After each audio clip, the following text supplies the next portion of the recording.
Gustav Stresemann did not just sort out economic issues. Germany had more issues than just money. It had a PR problem. The way that Germany was seen by other countries had really significantly affected how they were operating in the world and what they could do in the world. See, in the Treaty of Versailles, they had to sign one thing they hated most. It was called Article 231. It's called the War Guilt Clause. Basically meant that Germany had accepted responsibility for causing the war. And what that did is it made people, or it made other countries, see Germany as what's called a warmonger. A country that is violent and angry and started a war that basically killed off many members of your family, probably. So people saw Germany as evil, which means that countries would not want to work with Germany, which means they wouldn't make trades with Germany, which means that Germany wouldn't have access to things, and also that Germany could not make as much money as it should do. This put Germany on the back foot, and Gustav Stresemann, as foreign minister, tried to organise a number of ways to make this better. Firstly, by joining the League of Nations. In 1926, if you remember from Conflict and Tension, the League of Nations was a group that's literal sole job was to stop war, which when Gustav Stresemann joined, he was showing that Germany is willing to help stop war. They are not a warmonger. In fact, he didn't just join the League of Nations, he got a unanimous vote in the Assembly to join the Council of the League of Nations. So they were irresponsible for the League trying to stop war. It's a very big, should we say, symbol for people to see Germany's trying to encourage peace. On top of that were the Locarno treaties, and the picture above me. Basically, Germany, or well, Gustav Stresemann called a number of countries' representatives to Locarno in Switzerland, a place known for peace. He called Britain, Italy, Belgium and Czechoslovakia, a number of countries that were tense with Germany because they all bordered the country.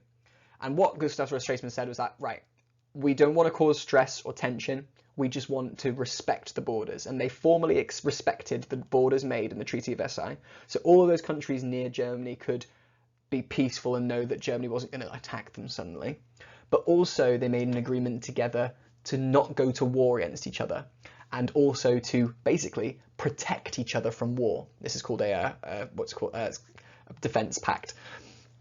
What it meant was that Germany had proven to the biggest players in the world that they were respectful, that they were willing to take part in negotiations, and that they were willing to protect what previously had been their enemies. It was very significant. It basically showed that Germany was trying to be a peaceful country at this time, and a lot of countries were very willing to let them in. And lastly was this last one on the bottom left, called the Kellogg-Briand Pact. This was actually done in 1928, a bit later on, and it basically meant that, well, 68 countries signed it in total, around 70 full, but the Kellogg-Briand Pact basically said, I, as a country, am not going to use violence to solve my problems. It said, right, I promise not to use violence to solve my problems, essentially. And Germany was one of the first ones to sign it.